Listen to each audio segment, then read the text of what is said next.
আজও উত্তরের পথে যানজটে রয়েছে সীমাহীন ভোগান্তি। ঢাকা টাঙ্গাইল যমুনা সেতু মহাসড়কে গাড়ি চলছে থেমে থেমে। গাজীপুরের মহাসড়কেও যানজটে ভোগান্তিতে পড়েছেন যাত্রী, চালক ও সংশ্লিষ্টরা। অনেকেই হেঁটে এগিয়ে গিয়ে কাঙ্ক্ষিত গন্তব্যের গাড়ি ধরতে চাইছেন। মানিকগঞ্জের পাটুরিয়ায় স্রোতের কারণে ফেরি চলাচল ব্যাহত হচ্ছে। সহকর্মীদের তথ্য ছবিতে প্রতিবেদন। রাত পোহালেই পবিত্র ঈদুল আজহা, তাই ঈদ যাত্রার শেষ দিনেও থেমে নেই বাড়ি ফেরার প্রতিযোগিতা। সকাল থেকেই ঢাকা টাঙ্গাইল যমুনা সেতু মহাসড়কের ২০ কিলোমিটার এলাকা জুড়ে দেখা যায় যানবাহনের ধীর গতি।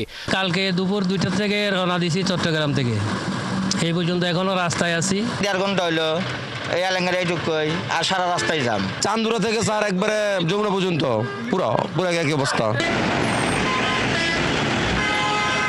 পুলিশ বলছে যমুনা সেতুর ওপর একাধিক গাড়ি বিকল হওয়া এবং সড়কে একটি ট্রাক এবং বাস দুর্ঘটনার কবলে পড়ায় যানজট সৃষ্টি হয়। তবে বেলার সাথে সাথে যান চলাচল স্বাভাবিক হয়। বাম্পার টু বাম্পার গাড়ি হওয়ার ফলে যেটা সমস্যা, যে একটা গাড়ি স্পিডে যাওয়ার জন্য যে স্পেস দরকার সেই স্পেসটা নাই, কিন্তু গাড়ি সচল আছে। আমরা চেষ্টা করছি গাড়ি স্লো গেলেও গাড়ির জন্য সচল থাকে। গাজীপুরের বোর্ড বাজার থেকে চান্দনা চৌরাস্তা এবং মৌচাক থেকে চন্দ্রা মোড় পর্যন্ত থেমে থেমে যানজট রয়েছে।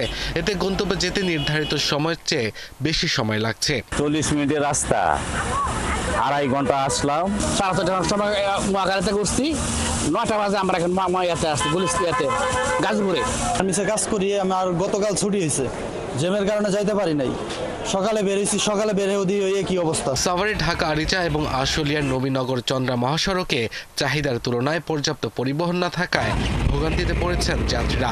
ভাড়াও গুনতে হচ্ছে কয়েক গুণ। ছিল আপনার 8টার সময়, তো এখন বাজে প্রায় 11টা।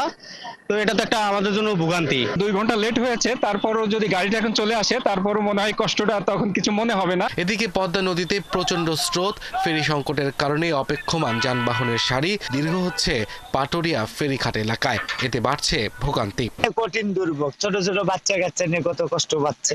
জাম গতবারও পাইনি, তার আগের বারও পাইনি, এবারে জ্যাম। আসছি রাত্রে 2টার দিকে, এসে ওই যে ওখানে জ্যামে পড়ছি। নদীতে প্রচুর স্রোত এবং সময় বেশি লাগতেছে এবং পানি অনেক, ওয়াটার লেভেল বেড়ে গেছে। দক্ষিণ পশ্চিমাঞ্চলের 21 জেলার ঘরমুখ্য যাত্রীদের ভিড় বেড়েছে পাটুরিয়া ফেরিঘাটে। বর্তমানে ছোট বড় মিলিয়ে 15টি ফেরি এবং 18টি লঞ্চ চলাচল করছে। আব্দুল মামুন, 71।